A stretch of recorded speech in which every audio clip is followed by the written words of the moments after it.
We've been building up to this for a couple of years now, ever since Daredevil Season 1. Now, I've heard already that it's a slow burn, but after Episode 1, I hope it's a slow burn that gets somewhere. Welcome to the heart of the stories we tell. My name is Rob, and tonight I will be reviewing the first episode of The Defenders, Season 1. For those of you that have been living under a rock and don't know, that means it's about Luke Cage. Just the man of unbreakable skin, the hero of Harlem. Jones. The devil. The crazy drinking superhero with flight, invulnerability, you name it. Basic Superman package. Of Hell's Kitchen. Our blind ninja master, who actually knows the most about the hand of all the characters. The Iron Fist. And the one we wish we could forget, the weakest of the series and also the strongest of the heroes, the Iron Fist. We have a lot to go over because, well, a lot happens in the first episode, even though it doesn't really go anywhere. If this is your first time here, hit that subscribe button and enable alerts because I'm going to go through the entire season, hopefully this weekend. Before I do, though, let's just make this official. There are going to be spoilers for Episode 1, but only up through Episode 1 right now. So once again, it's stop. Spoiler time. So we start off in the dark, and my first question is, can someone teach these Netflix directors how to shoot a fight scene in the light? It just really grates on me sometimes how little you can see of what's going on. It could have been anyone fighting, but of course, it was Iron Fist. The least awesome of the characters. At least it shows where he's been since his series ended. And all in all, I really do still like Colleen, so we'll get back to that. Then we get over to Jessica, and Jessica is still a hot mess. But part of me says, like, all of the growth of her series goes away because she's not doing what her series ended with her doing.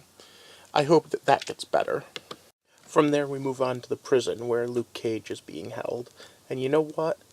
That was a pretty cool scene. I especially liked how slowly they integrated the whole crossover with Foggy and the fact that it's the same law firm that Hogarth is part of. But then we get to Matt Murdock. Ugh.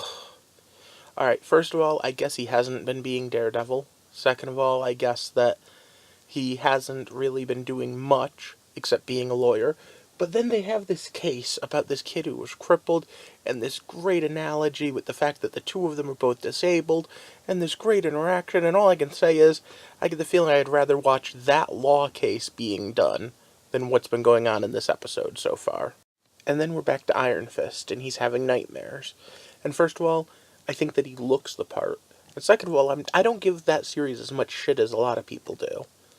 But man, this was such a boring, I was really expecting, I don't know, all of the Defenders by this point. This is where the episode starts to show promise, though, because we get Sigourney Weaver. And let's be honest, Sigourney Weaver is one of those actresses that could probably sit and read the phone book and you'd pay attention to it.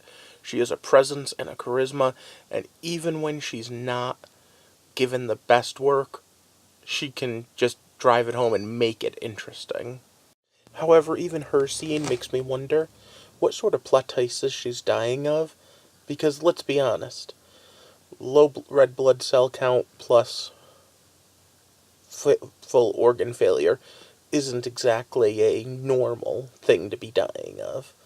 But like I said, she could sell anything, so. Then we go and we're back to Luke Cage, and I have to say that Luke Cage is the most interesting of them, because he just got out of prison. I like the fact that they're talking about what's he going to do for a job. Ha ha ha, heroes for hire. But I also like the fact that he's the hero of Harlem instead of hero for hire right now. That's pretty cool. I also especially liked the way Misty knew where to come get him at Claire's place. But I want to talk about that for a second, even though it's not. Now, I am no expert on sexual activity. I'm not exactly what you would call a playboy.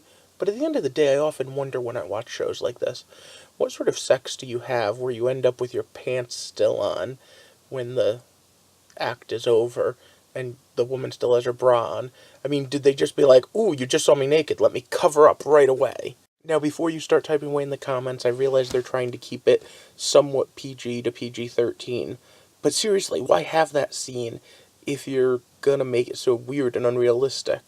Although I also have to worry about Claire's safety after what happened to the table.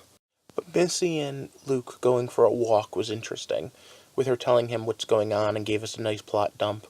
Especially with the fact that she wants him to become the next Pops. And you know what?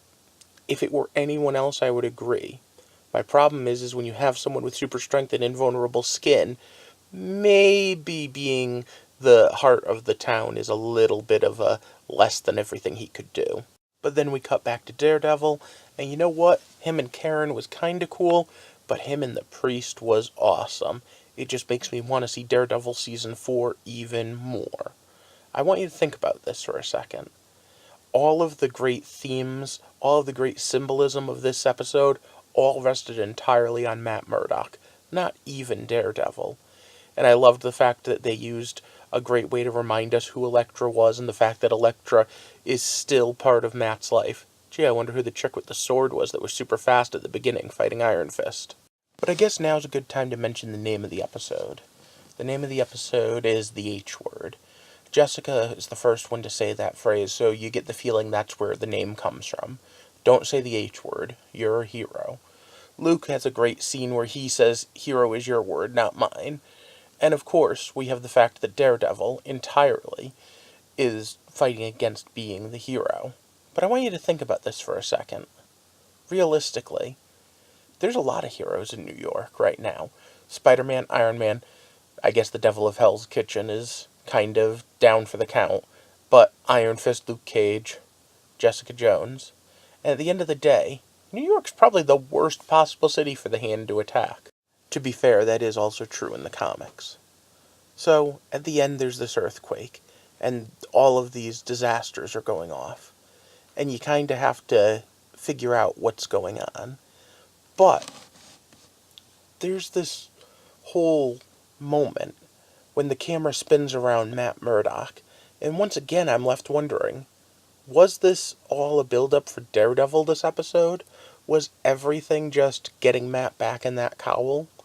I mean, yeah, there were lots of little things over the time, but there wasn't even really much action, except for that really dark fight scene at the beginning. If I were writing the first act of Defenders, I probably would have started a little more action-packed. Then again, I would have had the Defenders. So, those were my thoughts as of episode 1. But I'm going to stay with this series and watch the entire thing. I'm curious to see if Sigourney Weaver's character is immortal, and if so, why she's slowly dying, especially with the fact that we know the Hand can resurrect. Why is it she's so worried about pushing up the timetable because she's dying? Could it be that immortality doesn't last forever? Could it be that it's just catching up to her? She makes a comment at the park about when the Dutch bought the island of Manhattan from the natives. Was she there for that? Or was that just a little bit of a, hey, everyone knows this story? Either way, it at least was intriguing.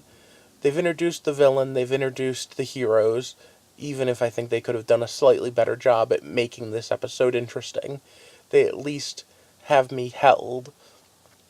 I am going to get very upset when no one mentions the fact that Stark or Damage Control or Spider-Man would all be affected by this earthquake, because, well, they're just not going to be, let's be honest. So, what did you guys think of tonight's, of the first episode of The Defenders? Let me know down in the comments below, along with what you would like to see or believe we're going to see for the rest of the season. Now, I'm going to be trying to binge watch, but I have to go to work, so we'll see what happens. The thing that most intrigued me about tonight's episode, though, is Sigourney Weaver the leader of the Hand? I want to know more about that. And as these episodes go on, I expect we will. But I'm going to go to work and try to catch a couple episodes in between. In the meantime, if you've liked this, like and share it, because that helps build this channel and this community. Plus, if you haven't already, hit that subscribe button and enable alerts. I'd like to build a whole community here, one where we can watch and debate and think about all of these shows, all of these stories.